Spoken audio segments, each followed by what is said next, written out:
नमस्कार. मी सुनंदा सुरेश अमृतकर ठाण्याहून आली आहे. आज 11 जानेवारी आणि उद्या 12 जानेवारीला स्वामी विवेकानंद जयंती असते. तर मी स्वामी विवेकानंदांचं समग्र कार्य अगदी थोडक्यात सांगते. ऐका. आणि आता इतके दिग्गज बोललेत खरं, त्याच्यामुळे मला दडपण आलेले, सवय नाही, प्रयत्न करते. आज त्यांची जयंती. त्याने नरेंद्र विश्वनाथ दत्त आले जन्मा कलकत्त्यात.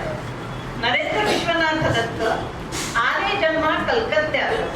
पुत्र तेजस्वी बुद्धिमान वाढला माता पित्यांच्या संस्कारात. गुरु रामकृष्ण परमहंस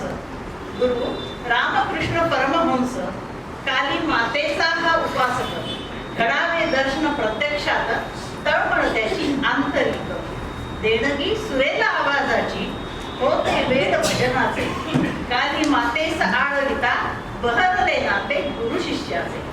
श्रद्धा भक्ती प्रभावी वक्तृत्व आणि प्रचंड आत्मविश्वास जोडीला सखोल धर्मज्ञान. व्यक्तिमत्व सगुण संपन्न खास.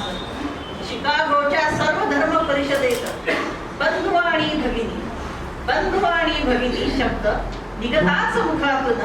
प्रचंड टाळ्यांचा कडकडाट श्रोतृजन गेले भारावून. देऊन दाखले अनेक ठसविले त्यांच्या मनात. हिंदू धर्म सर्वश्रेष्ठ सर्वसमावेशक सर्व धर्मीयांचा मूलाधार. ग्रंथ भगवद्गीता आहे तारक. भगवी कफनी घातलेल्या संन्याशाची ओजस्वाणी. पाश्चिमात्यांनी गौरविला हा भारतीय तत्वज्ञानी. आदर भारत देशाचा वाढला साऱ्या जगात. हिंदू धर्म साता समुद्रा पार. विवेकानंद झाले प्रख्यात. तरुणांनो उठा हा जागृत. गरज तुमची राष्ट्राला घातली साध युवकांना. विश्वबंधुत्वाचा संदेश दिला साऱ्या जगताला. इंग्रजी पाश्चिमात्यांची भाषा संस्कृत वेदांची देवांची. जिव्हेवर साक्षात सरस्वती वाणी अस्खलित विवेकानंदांची. 3 सागरांचा संगम जेथे स्मारक उभे दिमाखात.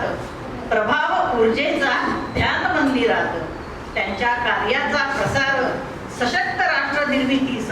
स्वामीजींचे विचार बहुमोल आज नीतीस. विवेकवाणी अमृतपुत्राची सहाय्यक जगण्यास. नरेंद्र ते स्वामी विवेकानंद थक्क करणारा प्रवास. कोटी कोटी प्रणाम या निष्काम कर्मयोग्याचा.